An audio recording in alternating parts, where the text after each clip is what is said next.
Well, good morning, good afternoon, or good evening, wherever or whenever you are.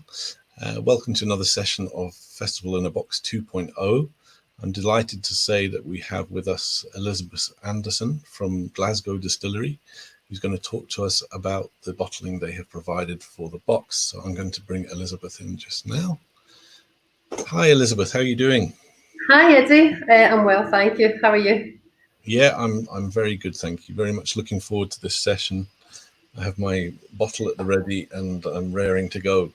Anyway, listen, thanks very much for agreeing to take part. It's always great to have new distilleries, although you've got a few years behind you now.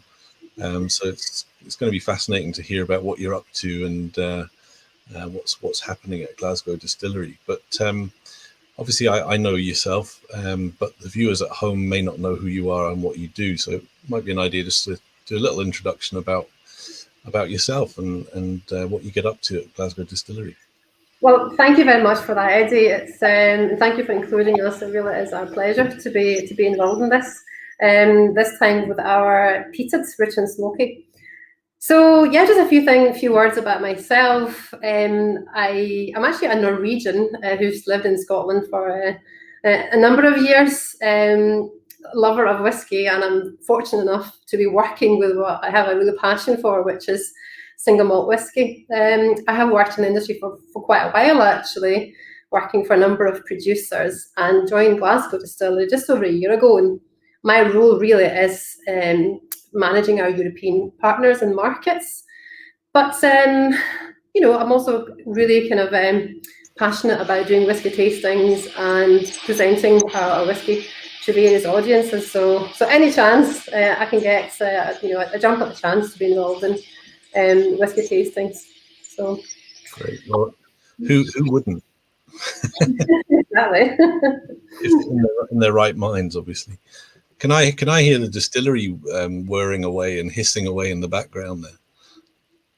Oh yeah, I mean, we've been so busy, and which is really exciting. I suppose for me joining at this stage, it's the way our distillery has kind of evolved and adapted. We spent a number of years since we started here in 2013 to kind of really not just perfect our production process, our new mixed spirits, but in terms of how we have three signature expressions, and really allowing them to kind of evolve quite naturally.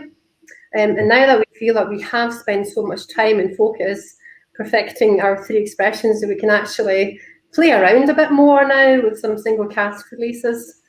And we're planning a number of quite exciting releases in the UK and in various different markets this year. So it's a really exciting time to be part of a distillery. A fairly kind of new beginning, but also kind of perhaps going in a slightly different direction.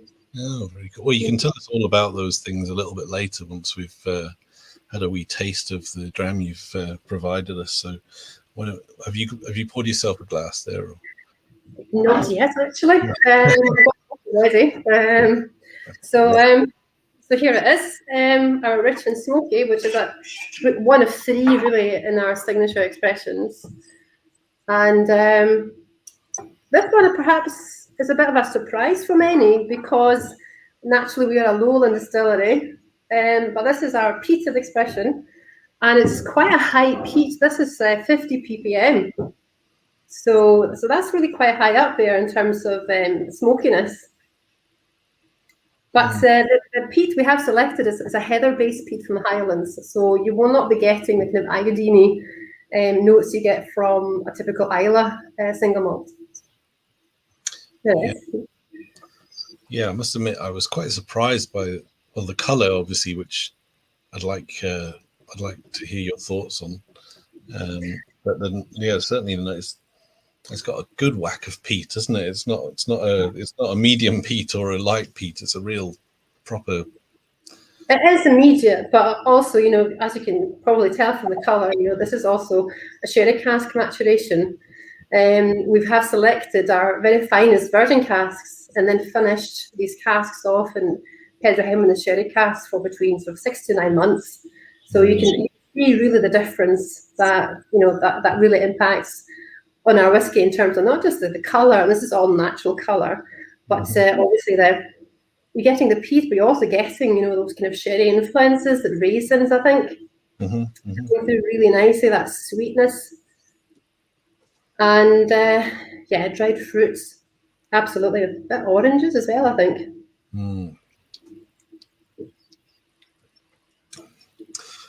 I must admit, sherry and peat always reminds me of Bamor. And I know that you're using a heathery peat, so it doesn't necessarily, as you say, have a sort of coastal influence, but it definitely reminisces or reminds me of the older sherry Bamors. I think it's a fantastic combination. It just adds that kind of layer of complexity to the whiskey. And I suppose it all starts with our new make spirits, which really take our time kind of perfecting in the production process. We have a really long fermentation process of 72 hours, which is at least 20 hours longer than most distilleries. And the reason why we have such a long fermentation process is not going to change the kind of ABV. Our wash will still have 8% sort of ABV, which is quite sort of standard in the industry. But just by allowing for such a longer fermentation process, it really builds up the acids and the bacteria. So it's simply just to get added sort of complexity to our wash would then take on to distillation. And I think, as we talked about earlier, we have a really kind of small setup here. We have really small stills. So by producing also in very small copper pot stills, we get a really fruity new mixed spirit with hardly any sort of sulfur notes. And that fruitiness, that kind of Glasgow 1770s DNA should always be detectable in every expression that we do. But then again, it's all about finding the right balance of having that complexity from virgin casks or sherry casks, as well as having the peat thrown into that mix as well. So there's plenty of things going on in this whiskey, I think. Absolutely. So how many weeks of the year do you do the peated run for? So it kind of just depends on our production schedule, but we also have triple distilling, which is another kind of month out of the year which we have triple distilling. But peat is probably about 3 months during the year, 3 to 4 months on peated distilling. And quite significant. It is, yeah. It kind of changes slightly as well as according to demand and what we have in terms of stock. I'm not going to lie. I mean, this one has been extremely popular and certainly really in demand. But we do try also by having sort of 3 signature expressions to kind of offer everyone something that they do like, and also for different occasions. We also try really to produce whiskey which is a bit more accessible, I suppose. We also have kind of quite sort of clear indicators on our bottle, what you can expect as a consumer. So, rich and smoky, smooth and complex. So these are kind of quite clear sort of indicators when, as a consumer, when you do want to go in and buy a bottle, what you can expect to be tasting. Yeah. Well, it certainly is rich and smoky. There's no doubting that. It's really, I would normally have something like that right at the end of the night, I think, just to put the full stop on the end of the night. That'll be a good end to your night. Yeah, this is definitely something. You wouldn't have this as an aperitif, whiskey, or a pre-dinner whiskey. You might want to go something for like our triple distills, which is really kind of light and vibrant. This one here is also a really nice sort of Christmassy, seasonal whiskey, I think, as well. Yeah. I think it would go quite nicely with the Stilton or some Roquefort or something like that. Oh, yeah, amazing. Blue cheese, absolutely. Yeah. It's a really good combination. It has a kind of meaty quality to it. Quite often I hear people saying, oh, the smell, and it's something which reminds you of kind of cured meats or bacon or... No, for sure. For sure. I think that's the combination of the sherry cask and the peat. I really do. It gives that kind of impression of a slight salty, meatiness, like you say. Yeah. It's very, very nice indeed. Now, you have mentioned obviously the founding year of the distillery, but could you maybe, while we're enjoying the dram, tell us a little bit more about the history behind the distillery and the idea behind that drove the building of the distillery, yeah, that'd be great. Yeah, absolutely. I mean, so we are a young new distillery. It was founded in 2012, and we have three founders who really wanted to bring back that sort of fine tradition of producing single malt whiskey in Glasgow, because Glasgow, which is a bit surprising to many, used to have a really sort of thriving whiskey industry. And there used to be something like 150 distilleries here producing single malts. But because of different world wars and economic recessions, most of these distilleries, unfortunately closed down. And one of the first distilleries which opened in Glasgow was the Glasgow Distillery, and they opened in 1770 on Dundas Hill here in Glasgow. Unfortunately, the distillery closed down in 1902, and since then, really, fast forwarding 20, 30 years, there were no new independent single malt distilleries in Glasgow. So our mission was really to start a distillery which we producing Glasgow's single malts, and also encouraging new distilleries to come and follow in that sort of in our footsteps, and kind of be leading the way, I suppose, in terms of being a urban contemporary distillery in Glasgow.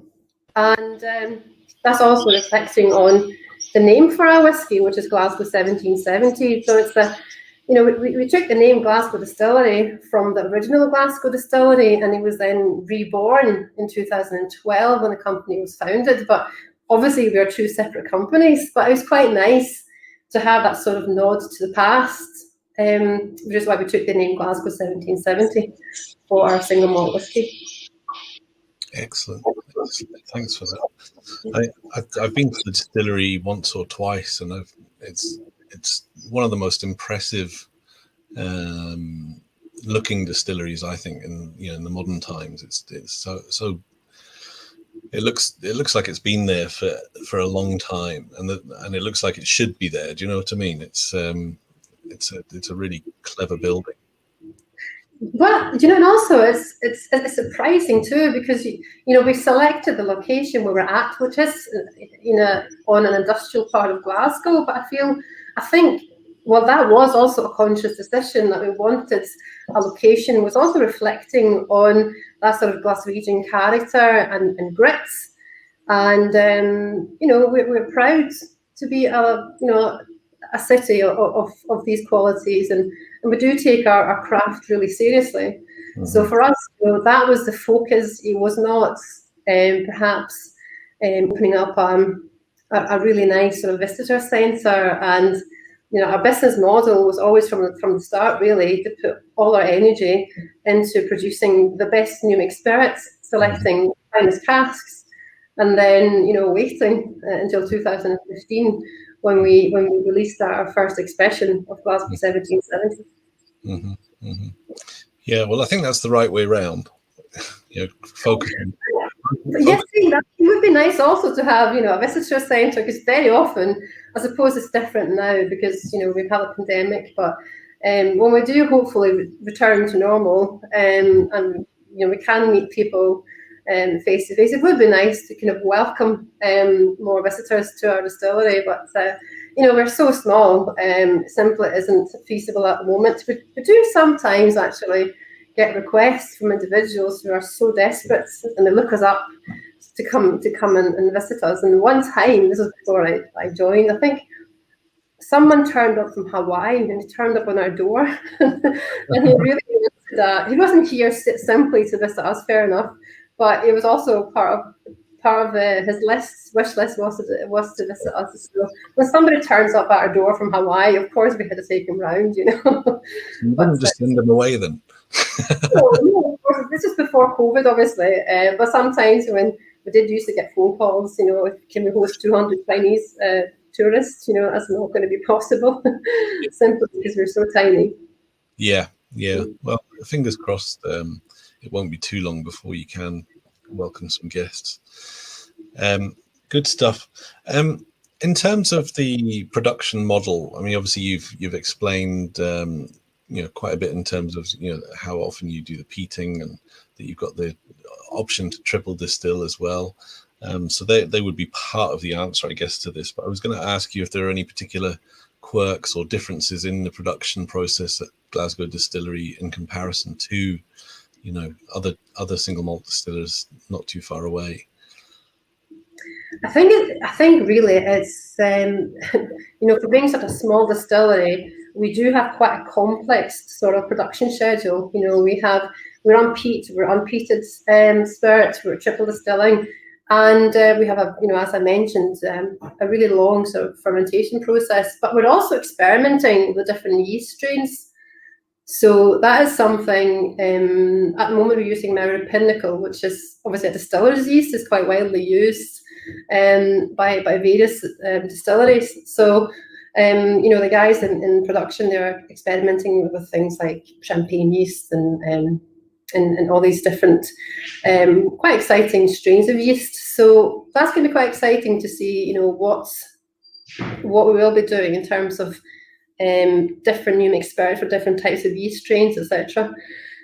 And also, naturally, the type of casks we're using. We released the Cooper's release, which was quite a new experiment where we kind of merged two different casks together as one. This was a cooperation we did with Kelvin Cooperage, which was a Glasgow Cooperage, but they moved through to the States. And it was really a partnership from, since we started here. We've between our two Coopers. We also have a Cooper on site, actually, which is also quite unusual. We have Shug, and he's great. He can fix a cask and do all sorts of things.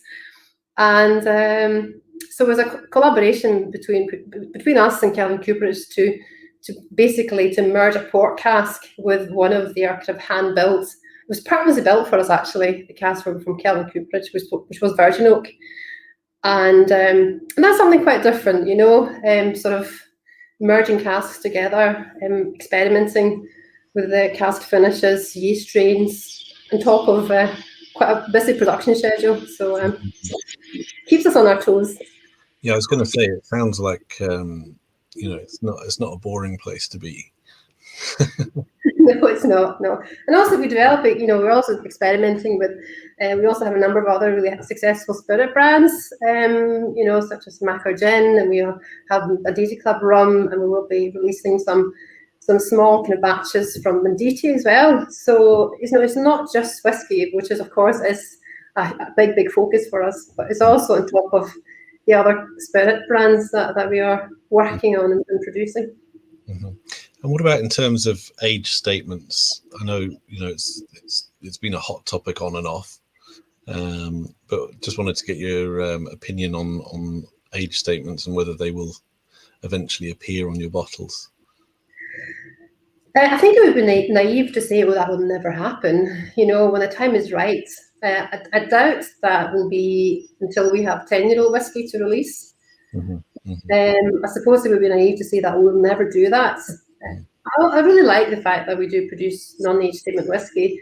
I'm a bit torn on this subject, because I also quite like the fact that certain producers, they actually put 3 years or 4 years on the label, because it's almost a bit like you can say, well, this is 3 or 4 years old, but we stand for that.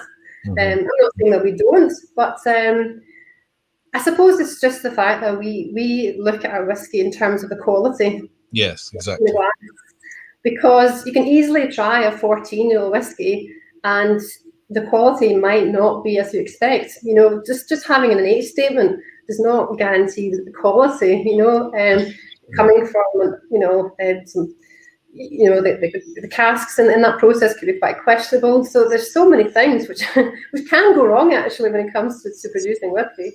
And some casks, will not really make it. But it's whether or not you pay that sort of constant focus on the quality of what you release, which we can, because we release small quantity.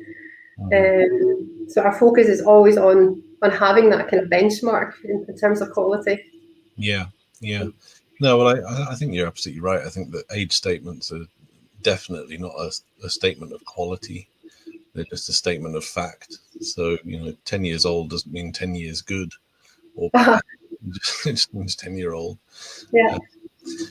I'm just curious, what's your production capacity at the moment? What are you running to? So it's about 440,000 litres, which we are producing annually. So our bottleneck is really our mash tun, which has quite a small capacity. So even though we started off with 2 stills, we now have 4. We have added invested in some fermentation vessels, but as long as we have a fairly small sort of mash tun, it's not really going to increase our production. But we are hoping so that we can perhaps invest in a larger one, or perhaps an additional mash tun, so that will increase our production. Great. That brings me nicely to my next question, actually, Elisabeth, which is, what does the future hold for Glasgow Distillery, and any expansion plans or new bottlings or anything that we should be looking out for? Well, we do hope physically to be able to expand a bit. We're on a bonded site, and I think there are some talks that perhaps we might be able to expand slightly. I'm not saying that will mean that we'll have a big visitor centre, but it will mean that it'll be easier for us to kind of manage the warehousing. All our casks are matured here, but it's just going to mean having more space, and it will have a huge impact in terms of practicalities. In terms of what we are planning, will be expanding into new markets. We are really thankful that despite the challenges that we and everyone have had this year and last year, our production's been going strong. We started producing hand sanitizers really immediately when the pandemic hit. And so we've had some highlights, such as winning, Whisky Distillery of the Year, several gold medals, especially for a peated expression at the recent Whisky Awards. And I think also our focus going forward in terms of our whisky will really be on allowing our signature expressions to kind of evolve quite naturally. It's quite an organic process. Now that we feel that we have really been perfecting these 3 expressions, we can then also focus our time on releasing some exciting new single casks for the UK, for new markets, and for our current partners. We just sold out in Germany, actually, with our German partner Kirsch. They just sold out of their second single cask bottling with them. So plenty of things really to be excited about. Certainly sounds that way. Very much looking forward to seeing what you come up with next. Now, lastly, Elisabeth, as a self-confessed whiskey fan, as I know you are, just curious to know what your thoughts are on the current state of play in the global whiskey industry, outside of the Glasgow Distillery. Is there anything that you've seen that excites you, or perhaps you have concerns about? Be interested to just get your thoughts on those. I think it's interesting to see, what other producers are doing on a world scale. I think there are more opportunities for everyone now that, the tariff situation has changed in America, which is nice to see. We've had issues, with Brexit. It's not been ideal, but I also like the fact that certain distilleries, or it's interesting, we have some tequila casks in our warehouses now. We're experimenting to see exactly how our new make is going to mature in tequila casks. So that's something which some distilleries have been quite open about, and others are kind of been a bit more secretive about, I suppose. So it's going to be interesting to see exactly, how the different cask finishes are managed by other producers. Will it be successful experiments, or perhaps not so much? And of course, as a new distillery in Glasgow, it's also exciting to see what is going on, not far from here. I was actually reading, one of my colleagues, Sarah, sent me a link to a new distillery in Ayrshire, which can also quite secretly been producing whiskey for nearly 3 years, and they'll be opening up or releasing their first whiskey, I think, at the end of the year. So that's also something which is, I suppose, will be competitors, but it's also an industry, you know. I get questions about this quite often, you know, who are your competitors? But yeah, we are competitors, but I think the whiskey industry is quite unique as well, because we're also really really supporting of one another, because I think we can all appreciate that we all have our own USPs, and we're all quite different, you know, in many ways. And also we have a number of good friends and different distilleries, and we're quite often openly sharing information. So, but yeah, about a new distillery from Ayrshire, that sounds quite exciting. Something to try, perhaps, end of the year. Yeah, no, I look forward to seeing that myself. Okay, well, Elisabeth, I think I've probably kept you for long enough. For people who don't realise, it's Friday evening during this recording, so I don't want to keep Elisabeth from getting home. But thank you so much for coming on and sharing the dram. Really appreciate you being involved. But is there anything else you'd like to say for now? Just thank you very much for inviting me. It's been my pleasure. I'm actually now Zooming an event in Ghana soon, so I'll be here in a couple of hours. But but it's always nice to talk to you, Eddie, and I hope that everyone will enjoy this whiskey. Yeah, I'm sure they are enjoying it. But well, I'll say for now, thank you very much, Elisabeth, and I'll see you. Well, hopefully see you in person in the not too distant future. Hopefully, with things starting to open up, we can all get together and have beer and whiskey and whatever else. That would be the ideal, right? Absolutely. Yeah, you're more than welcome, Eddie. I do hope to see you soon. Great. Thank you so much. Right. And thank you everyone at home for tuning in. This has been the Glasgow Distillery session. Now go and do another one. Thank you again, Elisabeth, and take care. Thanks. And you, Eddie.